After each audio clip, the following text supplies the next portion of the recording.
برج الجدي بنختم بيه السنه وبنبدا بيه السنه ثانيه، فجمع ما بين شخصيتين، الشخصيه اللي دمها خفيف جدا الطيبه، والشخصيه الجد جدا ملك التجاهل، احسن واحد ما يردش على التليفون، هياخد راي الناس كلها وفي الاخر هيمشي اللي في دماغه. برضه شخصيه قويه جدا، حب اهله جدا، حساس جدا، عاقل جدا. من مشاهيره برضه الزعيم جمال عبد الناصر، انور السادات، نيلسون مانديلا. برج الجدي ملك الابراج الترابي، حزين، كئيب، تعبان، اموال رايحه، مجمده، خوف، قلق، حزن. نعم موجود عند برج الجدي لكنه سينتهي، لذلك سوف يشعر انه افضل، انه احسن، انه قادم الى مرحله جديده. لن يكون ملك الابراج لم يشعر بهذا الفرق، لن يكون جيد سوف يبقى جيد، لكن سيشعر به من فقد الكثير من المال والجاه والعز. ولكن برج الجدي عائد، هناك امور قانونيه، هناك مواجهه، هناك امور مرتبطه بسفر، مرتبطه باشياء قديمه، وخاصه لفتره او لعمر معين. خلينا نقول كبار السن من برج الجدي سوف يكون هناك عوده اشياء قديمه، هناك تطور عاطفي، هناك خروج من الاسلوب الكلاسيكي لبرج الجدي اللي كان عم يعطي جديه وانفعالات ودائما الناس تنفر منه. سوف يكون مختلف تماما، سوف يهتم بالكثير من الاشياء الجديده، تحديثات، موبايل، هاتف، سياره، بيع، شراء، تجاره، جرأة فيها.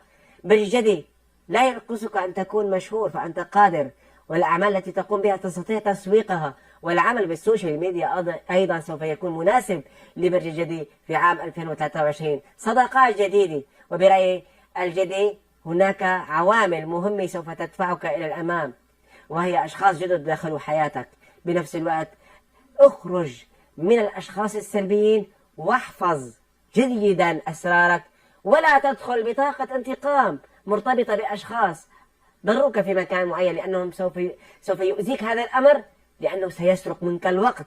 وانت في عام 2023 عليك ان تنجز شيء، يجب ان يكون على الاقل في النصف الثاني تمتلك شيء ثمين ترتاح فيه يا برج الجدي. مرحبا، بهذا الفيديو رح نحكي عن توقعات 2023 لبرج الجدي، وبرج الجدي كيف رح تكون الاجواء عنده خلال هذا العام. مولود الجدي صراحة يعني مش أفضل من مولود برج القوس، وفي شغلات كثيرة رح تأثر على مولود الجدي خصوصا بالكواكب المهمة.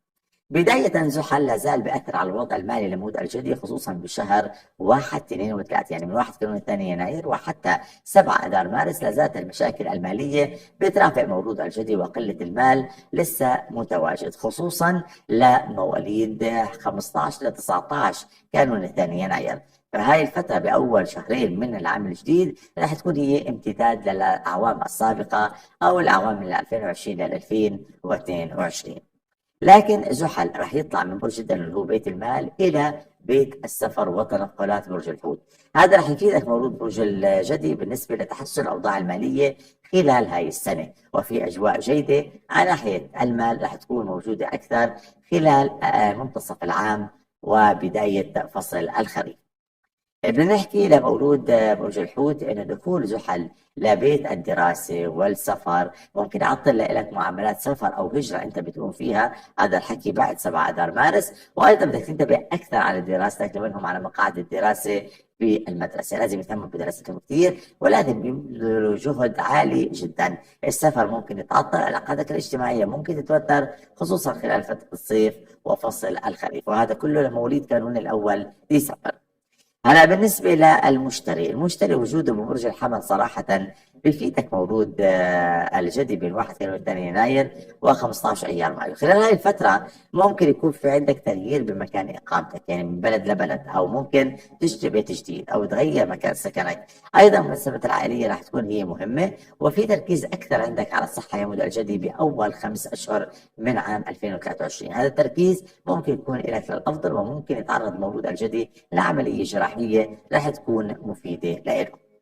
هلا ذهاب المشتري لبرج الثور بعد هيك بين 15 ايار مايو وحتى نهايه العام، هذا بيأثر ايجابا عليك، ولكن ما فيها التأثيرات صراحه الملموسه لك، ولكن بالمجمل راح يكون الوضع جيد لك اجتماعيا خلال فتره الصيف.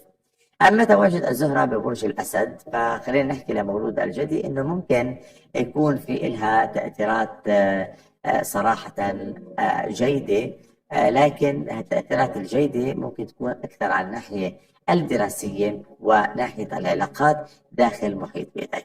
فالمجمل بالنسبه لك بودر الجدي ما بحكي لك انه هاي السنه فيها تغيير كثير كبير، ممكن بس في تغيير مكان الاقامه، ولكن اقول لك كفرص عاطفيه صراحه في شغله مهمه لازم اقول لك، انه الزهره ما راح تزورك هاي السنه بتاتا. يعني في كثير سنوات ما بتزورك، وهي من السنوات اللي ما راح تزورك الزهره، فعشان هيك الفرص العاطفيه قد تبدو قليله جدا، بعكس السنه الماضيه اللي هي 2022 لما زارت الزهره اكثر من مره او مرتين تحديدا في بدايه السنه وبنهايتها.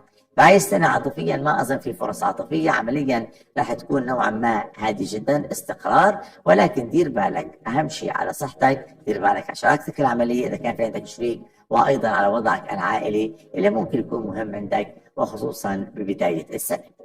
هاي كانت إذا أخبارنا.